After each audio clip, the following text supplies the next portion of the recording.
Now, going on to the culture part of the podcast, you have Bud Light pulled from both Walmart and 7-Eleven in lieu of new products. Wow. Who would have thought the Bud Light business blunder of the century would go so far? Well, a couple of us actually, and I applaud those who believe in the strike, or rather in this case, the boycott, to continue their efforts. Interestingly enough, I think there's going to be even more pushback when Bill Gates came in and purchased about $95 million of Bud Light shares, well, Anheuser-Busch InBev shares. So if you're not a fan of Bill Gates, you have an extra incentive to boycott the business. Now, it looks like historically, just go to any Walmart, Bud Light seemingly had not half the shelf space, but a lot of the shelf space, including the refrigerated section.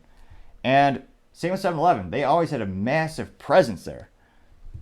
And you look at Shark Tank, a lot of these entrepreneurial shows, it's a long-standing, not joke, basically just a fact, the most valuable real estate on the planet is inside a Walmart.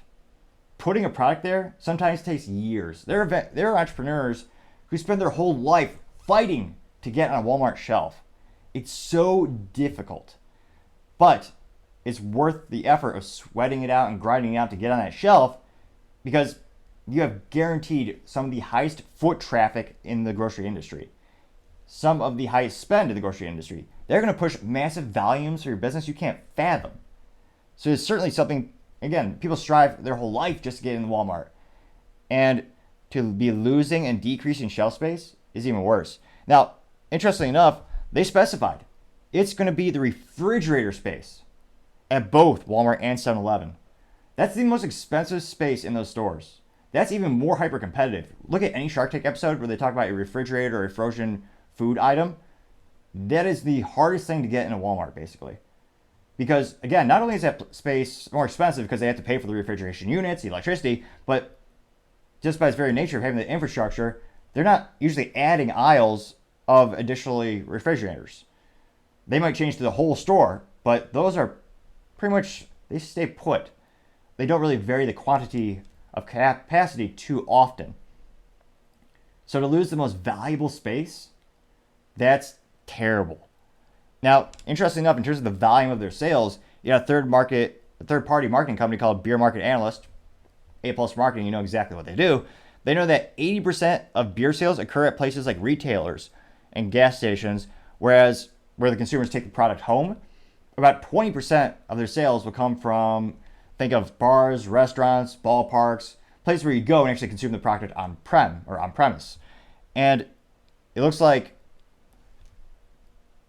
another former Anheuser-Busch InBev executive, Anthony Frederickson, said, quote, "During a busy shopping period on a Friday or Saturday night, if you don't have the beer cold on the shelf, customers pick up something else," unquote. So there's going to be less and less Bud Light that's actually cold and ready to go. Well, some might debate it's never ready to go since it's going to taste pretty piss poor no matter how it's prepared. But nevertheless, those who enjoy, more accurately, those who tolerate the taste of Bud Light, if they want to drink it quick and cold, they're going to look for where it's refrigerated.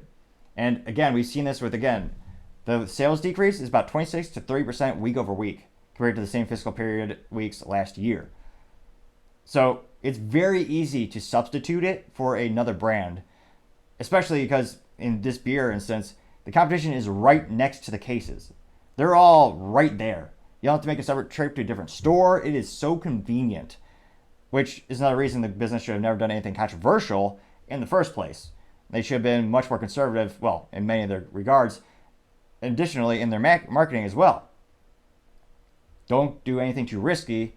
Be conservative in terms of just stick to what they used to be known for.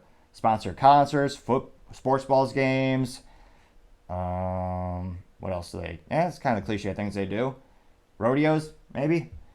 But no, they decided to change everything because of the brainchild of Alyssa Heiderchild, who will never be forgotten.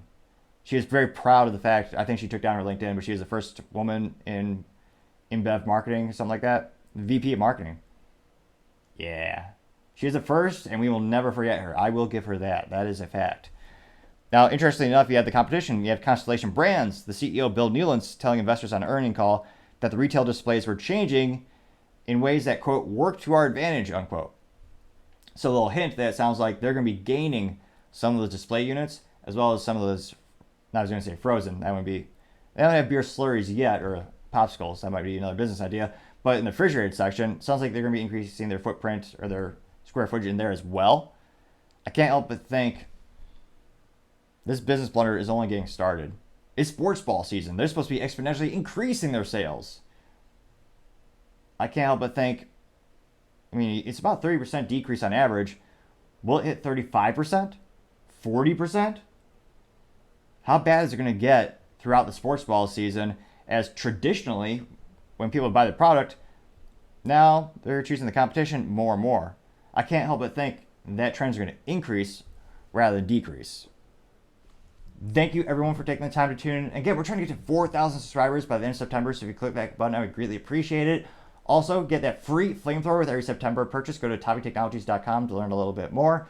Also, don't forget to take the time to like and comment. The feedback is greatly appreciated as we make the show better and better together. And lastly, don't forget to take the time to tell your family, tell your friends, tell your coworkers, heck, tell your enemies, tell anyone and everyone. Just stay safe, fight the good fight.